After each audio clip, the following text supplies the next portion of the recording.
जैसे ही तालिबान ने अफगानिस्तान पर कब्जा किया, चीनी कम्युनिस्ट पार्टी एक अवसर देख रही है।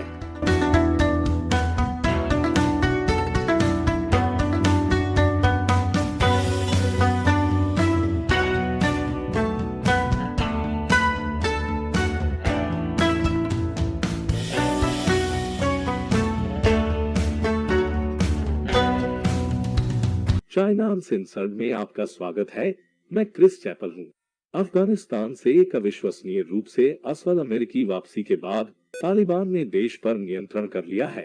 अफगानिस्तान की स्थिति के बारे में अधिक जानने के लिए मेरे दूसरे शो अमेरिका अनकवर्ड पर एपिसोड देखें।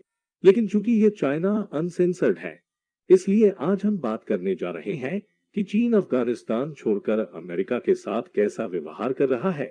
जब तक हमने इस प्रकरण को रिकॉर्ड किया, तब तक चीनी कम्युनिस्ट पार्टी ने तालिबान को अफगानिस्तान के शासकों के रूप में आधिकारिक तौर पर मान्यता नहीं दी है, लेकिन उन्होंने कहा कि वे तालिबान के साथ मैत्रीपूर्ण संबंधों के लिए तैयार हैं। चीन के विदेश मंत्रालय की प्रवक्ता हुआ चुनाइंग ने कहा कि चीनी शासन अफगान लोगों की इच्छा का सम्मान करता है और तालिबान से एक खुली, समावेशी इस्लामी सरकार बनाने के अपने वादे को लागू करने और अफगान नागरिकों की सुरक्षा के लिए जिम्मेदार कार्रवाई करने का आह्वान करता है। जब मैं तालिबान के बारे में सोचता हूँ, तो सबसे पहले जो शब्द दिमाग में आते हैं वे हैं खुले और समावेशी, और विशेष रूप से सुरक्षा। आप चाहते थे कि अमेरिका अफगानिस्तान छोड़ दे। इस बात से इनकार नहीं किया जा सकता है कि वापसी का निष्पादन एक असफलता थी, और यह चीनी कम्युनिस्ट पार्टी के लिए एक बहुत बड़ी जीत रही है। यह ऐसा है जैसे बाइडेन प्रशासन ने चीनी शासन को क्रिसमस का तोहफा दिया, इतने तोहफों के साथ कि चीनी नेता शी जिनपिंग को नहीं पता कि पहले किसे खोलना है। क्या बात है, क्या उसे इस बारे में खोलना चाहिए कि कैसे? तालिबान की जीत अमेरिका को शर्मिंदा करती है और उसकी अहंकारी छवि को तोड़ती है। चीन चाहता है कि दुनिया देखे जैसे अमेरिका अफगानिस्तान में असफल रहा है, ऐसे ही अमेरिका चीन के खिलाफ भी असफल रहेगा। मैं एपिसोड में थोड़ी देर बाद ताइवान के बारे में बात करूंगा, इसलिए बने रहें। अफगानिस्तान में अमेरिका की कार्रवाइयों का ताइवान के अधिग्रहण की चीन की योजनाओं पर भारी प्रभाव पड़ सकता है, लेकिन सबसे पहले प्रचार का आनंद लेने के बावजूद चीनी कम्युनिस्ट पार्टी चिंतित है, क्योंकि यहाँ एक बुरा रहस्य है। चीनी शासन वास्तव में नहीं चाहता कि अमेरिका अफगानिस्तान से हट जाए। मैं ब्रेक के बाद समझाऊंगा। वापसी पर स्वागत है। अफगानिस्तान से अमेरिका की अयोग्य वापसी के साथ चीन के प्रचार विभाग के पास एक फील्ड डे है। मुझे उम्मीद है कि उन्हें ओवरटाइम का भुगतान मिलेगा। शायद नहीं, लेकिन जमीनी हकीकत चीनी शासन के लिए थोड़ी अधिक जटिल है, क्योंकि वे अफगानिस्तान में स्थिरता प्रदान करने के लिए अमेरिका पर निर्भर थे। चीन वखान कॉरिडोर के साथ अफगानिस्तान के साथ एक सीमा साझा करता है। अब यह एक छोटी सी सीमा है जो केवल 50 मील लंबी है, लेकिन यह अभी भी चीन के लिए रणनीतिक रूप से महत्वपूर्ण सीमा है। ऐसा इसलिए है क्योंकि अफगानिस्तान को जिनजियांग से जोड़ता है, वह क्षेत्र जहां चीनी कम्युनिस्ट पार्टी मुस्लिम जातीय अल्पसंख्यक उइगरों के खिलाफ नरसंहार कर रही है। चीनी शासन की अब 20 साल पहले की तुलना में मध्य एशिया में बहुत अलग उपस्थिति है। जब अमेरिका ने पहली बार अफगानिस्तान पर आक्रमण किया था, पिछले 2 दशकों से चीनी कम्युनिस्ट पार्टी चुपचाप मध्य एशिया में अपने पैर जमा रही है, विशेष रूप से उनके प्रमुख बेल्ट एंड रोड इनिशिएटिव के माध्यम से। इस क्षेत्र में 200 से अधिक बेल्ट एंड रोड परियोजनाएं हैं।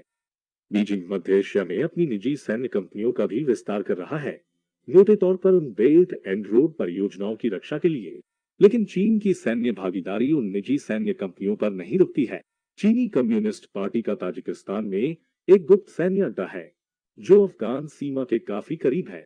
यदि अमेरिका अफगानिस्तान में नहीं होता तो मध्य एशिया में चीन की बहुत सी चालें संभव नहीं होती। अमेरिकी सेना की मौजूदगी ने चीन के लिए इस क्षेत्र में जाना ज्यादा सुरक्षित बना दिया। इसलिए चीन चाहता है कि अमेरिका अफगानिस्तान से पीछे हट जाए, लेकिन केवल तभी जब वापसी जिम्मेदार हो और एक अराजक शक्ति शून्य न छोड़े जो इस क्षेत्र को अस्थिर कर दे।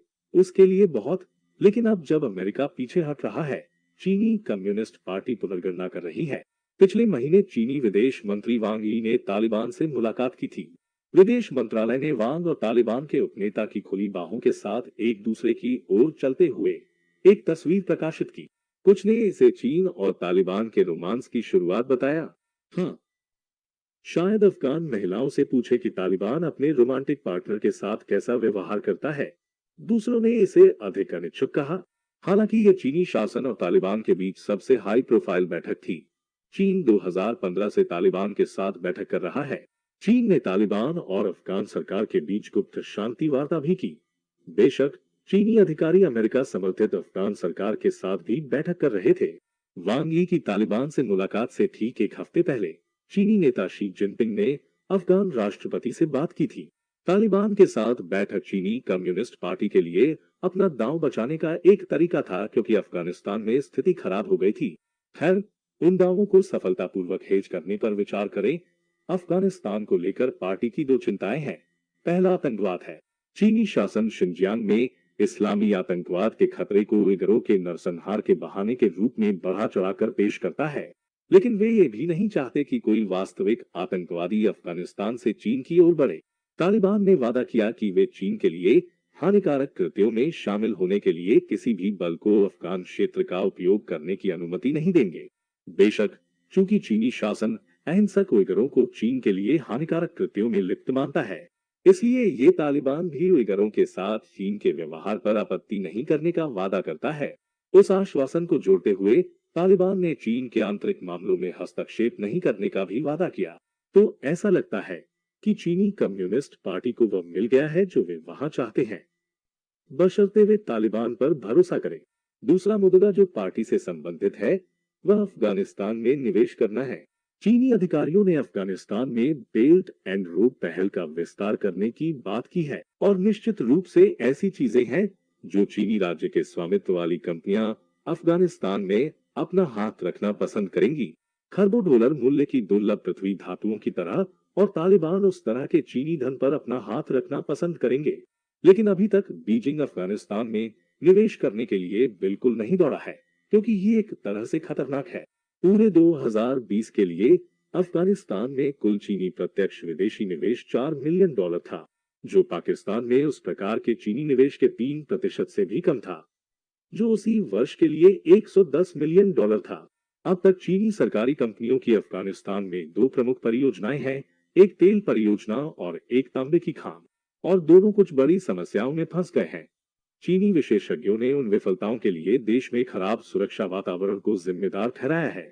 यहां तक कि पाकिस्तान में भी, जो चीनी शासन का पक्की सहयोगी है, चीनी कंपनियों को सुरक्षा संबंधी समस्याओं का सामना करना पड़ा है।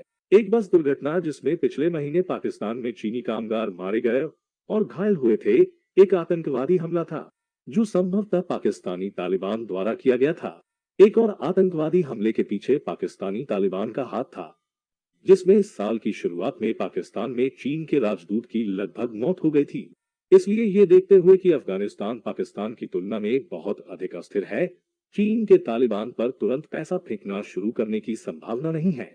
चीनी कम्युनिस्ट पार्टी तालिबान को विशेष रूप से पसंद नहीं कर सकती है, लेकिन उनके पास एक पड़ोसी देश के अप्रत्याशित शासक से निपटने का बहुत अनुभव है। हाँ, पार्टी किसी अन्य सहयोगी की तुलना में तालिबान के साथ उत्तर कोरिया की तरह व्यवहार करने की अधिक संभावना रखती है।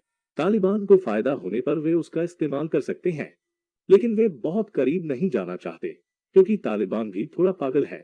तो ये एक लंबी अवधि के रोमांस से कम हो सकता है और एक हुकअप अधिक हो सकता है। लेकिन यद्यपि अफगानिस्तान से अमेरिका की वापसी मध्य एशिया में चीन की योजनाओं के लिए बहुत अच्छी नहीं है, यह कहीं और चीनी शासन के लिए एक बड़ी जीत है। ब्रेक के बाद और अधिक वापसी पर स्वागत है। एक तरीका है जिसमें अफगानिस्तान में बाइडेन प्रशासन की गर्म गड़बड़ी चीनी कम्युनिस्ट पार्टी के लिए पूर्ण हाथ से नीचे की सबसे बड़ी जीत है, और ये दुनिया भर में संयुक्त राज्य अमेरिका में विश्वास की कमी है, खासकर उन सहयोगियों से जो सैन्य मदद के लिए अमेरिका पर निर्भर हैं। अधिकांश एशिया की तरह यदि वे अमेरिका को कमजोर के रूप में देखते हैं, तो वे अपनी निष्ठा चीन के प्रति स्थानांतरित कर सकते हैं, क्योंकि उन्हें लगता है कि उनके पास कोई विकल्प नहीं है।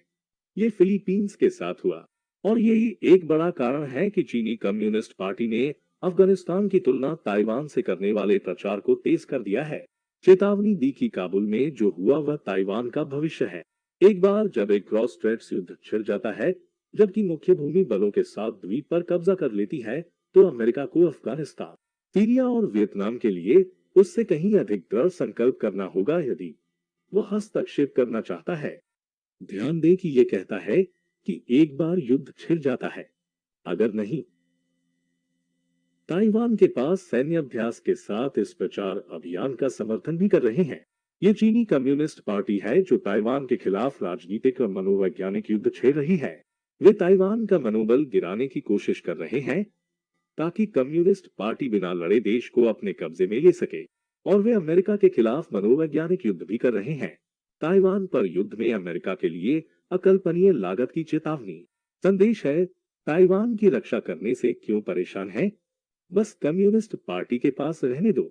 लेकिन यहाँ सबसे बड़ा सवाल यह है कि क्या चीनी कम्युनिस्ट पार्टी अपने राजनीतिक युद्ध अभियान को बढ़ावा देने के लिए अफगानिस्तान में अमेरिका की गलतियों का इस्तेमाल कर रही है, या क्या चीनी नेता मानते हैं कि अमेरिकी सरकार अभी इतनी कमजोर है कि वे ताइवान की रक्षा नहीं करेंगे?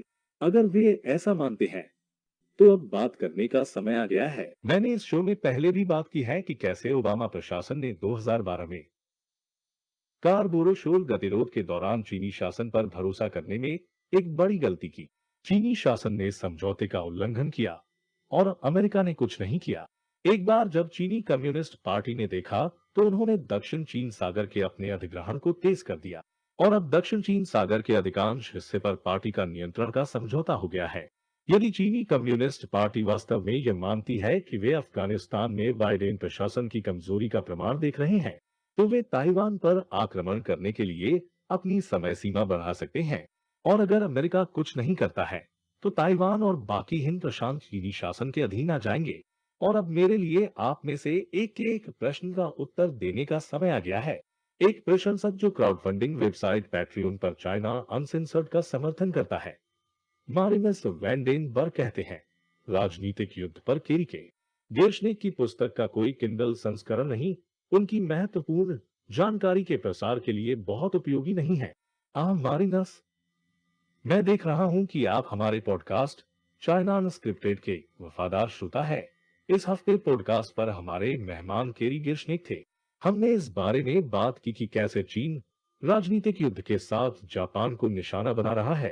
केरी ने political warfare strategies for combating China's plan to win without fighting नामक किताब लिखी है, और ये विशेष रूप से प्रासंगिक है जिसके बारे में मैंने आज बात की, क्योंकि उनकी पुस्तक ताइवान के खिलाफ चीन के राजनीतिक युद्ध के बारे में विस्तार से बताती है। आप सही कह रहे हैं कि किताब किंडल पर नहीं है। इसके बजाय ये किसी को भी डाउनलोड करने के लिए एक मुफ्त पीडीएफ के रूप में उपलब्ध है। मैं नीचे दिए गए डिस्क्रिप्शन और कमेंट्स में उस मुफ्त डाउनलोड का लिंक डालूंगा। आपकी टिप्पणी मारिनस के लिए धन्यवाद, और पैट्रियन पर हमारे सभी समर्थकों को धन्यवाद। हम आपके बिना ये शो नहीं कर सकते थे। यदि आप हमारा समर्थन करने में रुचि रखते हैं तो patreon.com/China Uncensored पर जाएं।